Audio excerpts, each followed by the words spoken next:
Well, yeah, hello everyone. My name is Rick Passek, the Fly Fish Fanatic, and welcome to another edition of On the Bench with Sport Fishing on the Fly. Today we will be tying one of my favorite little, big Chironomid patterns. This is a bomber pattern, very large. It's funny, early season right now. It's mid-late May, and I have seen so many huge chironomids in my throat samples that I've been taking, up to size 8s. This is a Aquatalon chironomid hook in a size 12. I would say they're oversized. I would say this is like a, if there was such a thing as a 9, so about a 9-10. It is quite oversized. But like I said, one of my favorite patterns, has done very well for me so far this spring. So just going to start by putting on some black nano silk to tie on my gills. So I'm just using some Antron or poly yarn in white, and it's fairly small, so I double it over and I just let it hang way out the front. Gonna cut it off to the length I like anyway. And I'm quite tight here. And I come back about what I would think the size of the bead is, because I want it to hide under the bead a bit. But it could go a little bit further, and then cut that off on a bit of a taper. And then I'm just gonna go back onto it. Do my whip finish. You can add a touch of head cement here if you like. I've never found it necessary, but you could if you like. And just get in there and cut off that thread. Okay, put your bead back over top, reattach your tying thread. Now, this will take a little bit longer because I am using 12-aught nano silk. If I really wanted to fill this up, get that taper going, I would probably go down to a 8-aught or even a 6-aught nano silk, but this is what I have at hand. Yeah, it does take a little bit longer to get that taper the way you like it, but so I'm just going to go all the way back to about where I want to stop with my fly, about there, and then I'm going to counterclockwise spin my thread. I don't know if you can see that on there, but you see how it's all of a sudden flattened? It's gotten wider. That's what I want. So now I get lots of coverage. The reason you do that is because every time I go around, I'm putting a twist in it, right? So I'm putting a twist in it and making it into more of a cord, and I want it flat. So just come back up to there. Now, there's 2 ribs and a main body. So this is black 0.2 mil or medium wire. This is silver 0.2 or medium wire. So these are going to be my 2 main ribs. So I'm going to put one on my side, just keeping it on my side all the way down, all the way to where I want to stop. Then I'm going to put that in my little material clip and then come back over top of it, back to the front. Nice, keep a nice even body this way if you're going back and forth, right? Take the black wire, and now this one I'm going to try to keep right on top, or if I can, on your side. Now I know I can't on your side because I can't quite see that, so I just like leaving it up on top. Just gets a symmetrical body, right? So go down just a little bit past where I stopped with that silver. Okay, same thing, counterclockwise spin, flatten that thread out, come back over top. Go back and forth a few times. Just at the front here, go about quarter way, about halfway, stop, counterclockwise spin. It's a lot of counterclockwise spinning. That's why either nice heavy bobbin like this one, or like the Stoneful one, nicely balanced, heavy, helps make it spin.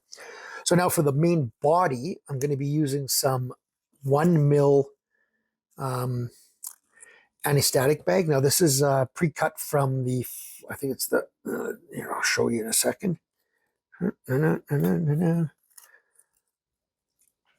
BC Fly Guys, ASB, and it's 1 mil. And this is just the silver or the gray, the regular anti-static bag color. Now, I do this in a bronze as well, but I just found that this one is the one that's been working the most. So again, I'm just gonna put that up all the way back. And if that gives me a twist that one just did, I'm just gonna make sure I bring it off to my side here.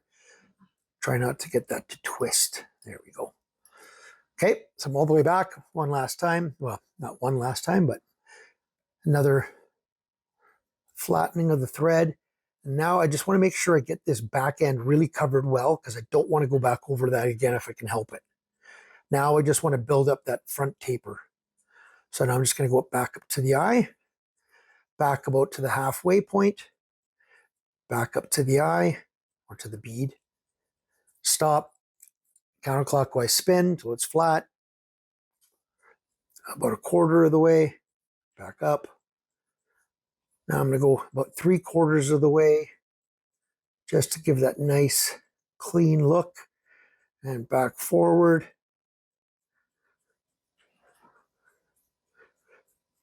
And that's about it right there. Okay. So now I am going to take my ASB and I'm just going to leave a little bit of room between each wrap. I want that black to show through, but I want to leave room for my 2 ribs, right? I come to about there. Just tie that off. Okay. Cut off my ASB.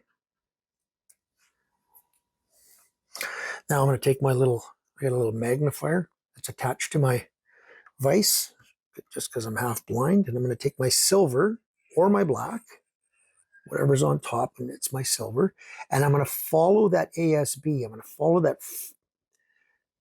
that back little, right on the back end of that, and I'm going to follow that each turn of the ASB. I want to follow with my silver. Come right in behind, tie that off. I don't worry too much about what the front end looks like at this moment, because it's all going to get covered. Now I'll take my black and I'll follow that silver. So now I'm just going to go beside that silver and kind of on top of that ASB, because it's going to actually help hold that down even more so. Now I'm going to cover it with resin, but it does help. Okay, and just tie that off. And again, I'm not worried about what that front end looks like, because that's all going to get covered up anyway. Okay.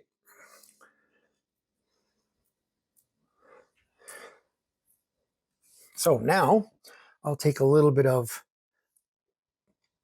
wrong way, copper hollow tinsel. That's why it's called the copper top. I do this also with silver and gold and a few other colors, but the copper top seems to be the one that is really, really working this spring. So I'm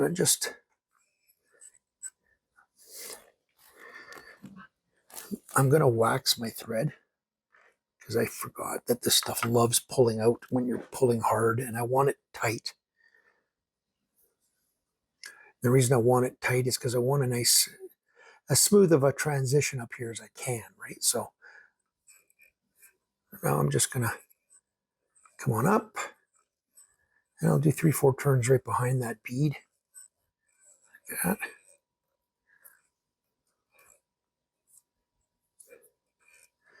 Let's see if I can get one more just to make it look a little bit better. There we go.